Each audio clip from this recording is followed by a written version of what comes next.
자, 여러분 월석의 말씀을 기억을 합니까?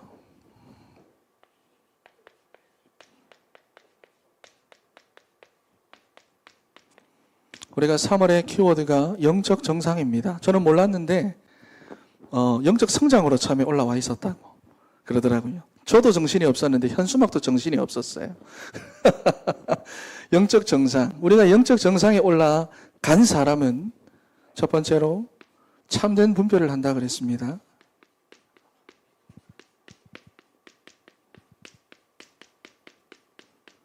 그리고 두 번째로 참된 준비를 한다 그랬어요. 그리고 세 번째로 참된 응답을 구한다.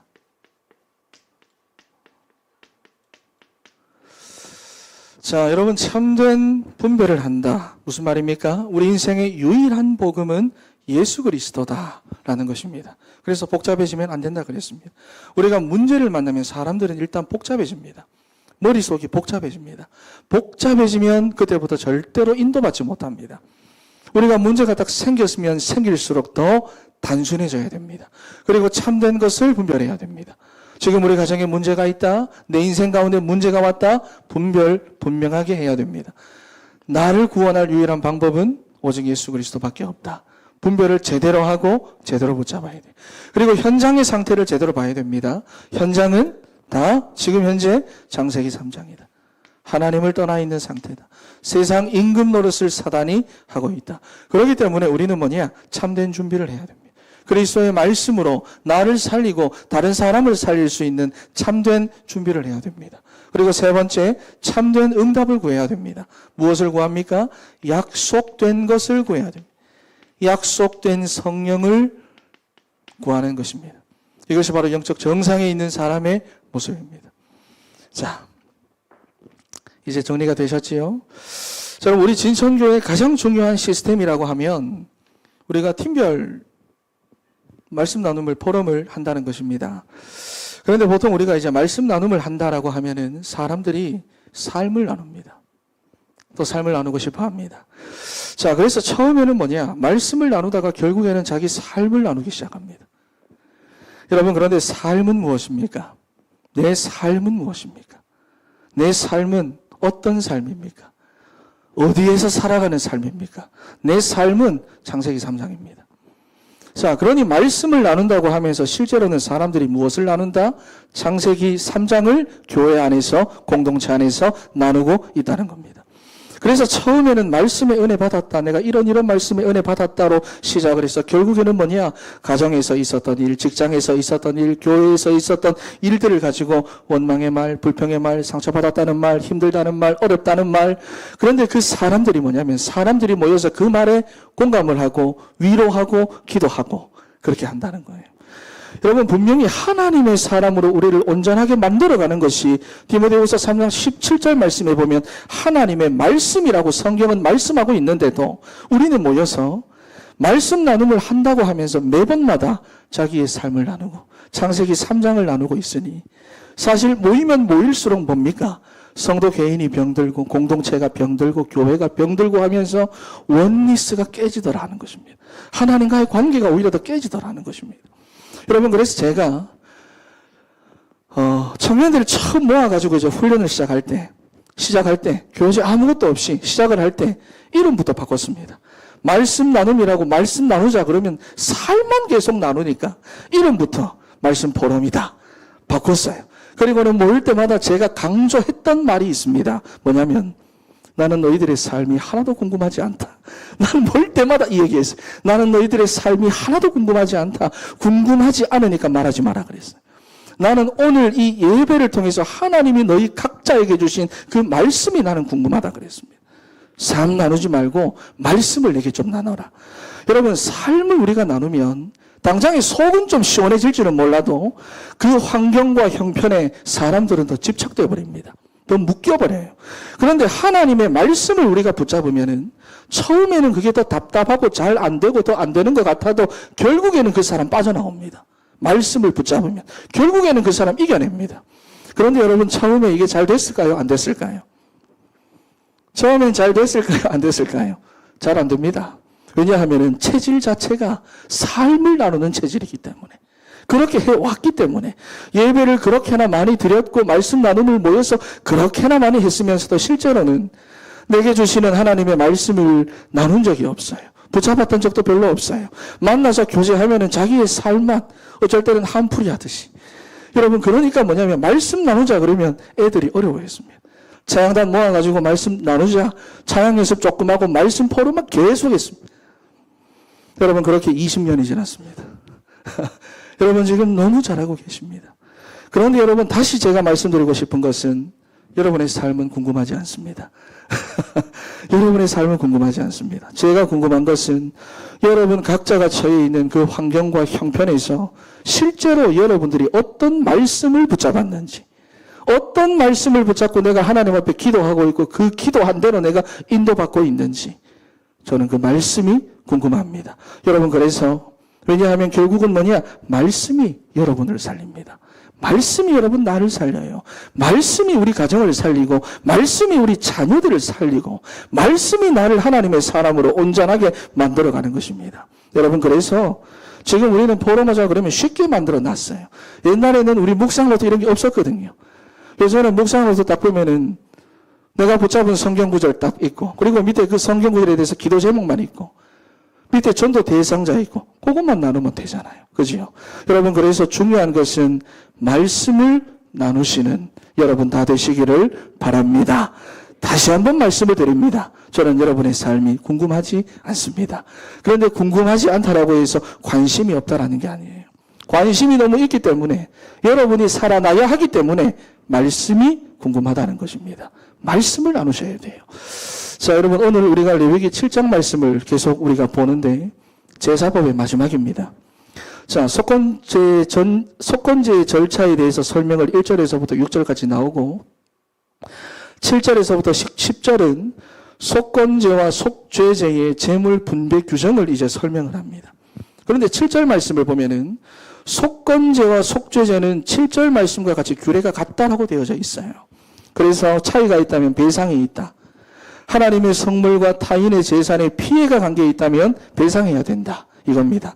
자, 그래서 우리가 오늘 11절부터, 그렇지요. 11절부터 보는데, 자, 첫 번째로 11절에 보면 화목제가 나옵니다. 하나님과의 관계 회복입니다. 자, 8절 말씀부터 보시면은 화목제를 드리는 규례가 나오는데, 12절 말씀을 보니까 감사함으로 드리려면 그랬어요. 여러분, 이것이 토다라는 말인데, 그분을 인정하다, 찬양하다, 이런 말입니다. 그러니까 자기 삶에서 하나님을 인정하는 사람이 하나님께 감사드릴 수 있고 찬양할 수 있다는 거예요. 내 삶에서 하나님을 인정하는 사람이, 다시 말해서 하나님의 주권을 인정하는 믿음의 사람이 감사할 수 있고 찬양할 수 있다는 겁니다. 믿음의 반대말은 무엇입니까? 불신앙입니다.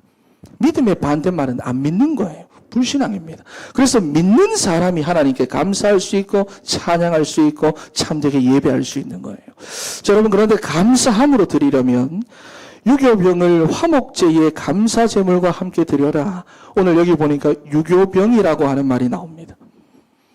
자, 여러분, 지금까지 유교병이라고 하는 말이 나온 적이 없습니다. 왜냐하면 유교병은 누룩이 들어간 떡을 말하는데, 누룩은 무엇을 말하느냐? 죄를 말합니다.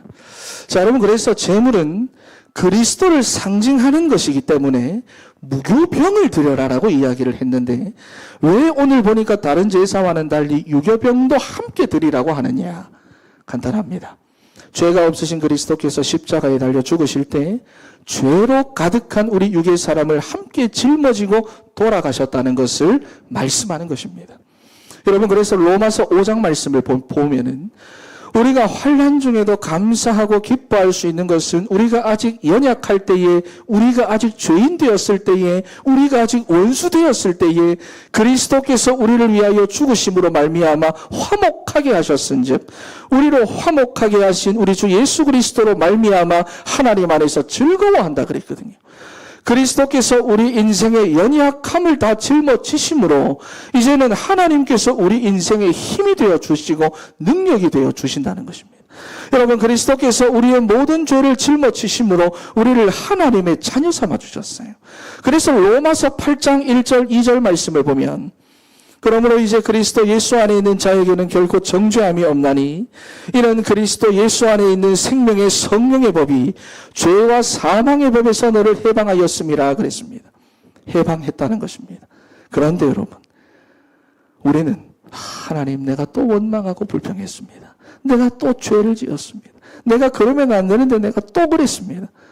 여러분, 우리의 상태는 부지 중에도 죄를 지을 수 있는 상태이기 때문에 눌리지 말고 누려라는 거예요. 누려라는 것입니다. 여러분, 그렇다고 해서 죄를 지어도 괜찮다는 말은 절대로 아닙니다. 나도 모르게 원망이 나오고 불평이 나오고 나도 모르게 하나님 앞에 또 죄를 짓고 아무리 결단하고 결단해도 또 죄를 지을 수 있는 나 자신의 상태가 있는데 그리스도께서 십자가 위에서 다 이루시고 해결하셨기 때문에 거기 눌리지 말고 신앙을 고백하면서 누리라는 것입니다. 죄를 자복하면서 다시 우리의 신분을 회복하라는 것입니다. 할렐루야, 할렐루야. 주무십니까? 회복하라는 것입니다. 여러분, 그리고 두 번째 포인트가 뭐냐? 피와 기름을 먹지 말라는 것입니다. 여러분, 이 규례를 어기면 백성 중에서 끊어지리라. 그러면 일단 여러분, 한국 사람은 다 죽어야 됩니다. 여러분, 우리가 피와 기름을 얼마나 좋아합니까? 국밥에도 들어가지요. 순대에도 들어가지요. 또 동물성 기름, 여러분 다 먹습니다. 그렇죠? 동물 내장, 이 다 먹어요. 없어서 못 먹습니다. 여러분, 그러면 한국 사람 다 죽어야 됩니다. 그런데 피와 기름을 왜 먹지 말라고 하셨느냐? 지난번에도 말씀을 드렸지만은 피는 오실 그리스도를 예표하고 기름은 성령을 예표하기 때문에 기름과 피는 인간의 소유가 아니라 하나님의 것이고 하나님께 드려져야 되는 것입니다. 그래서 함부로 소유하거나 먹지 말라고 하신 것인데 그리스도께서 오셔가지고 이미 대신 죽으심으로 다 해결하셨다는 거예요. 오셨습니다. 다시 말씀드리지만은 여러분, 구약은 그림자라고 했어요. 실체가 오시면 이렇게 하실 것이다, 이렇게 될 것이다, 그리고 완성하실 것이다, 그림자입니다.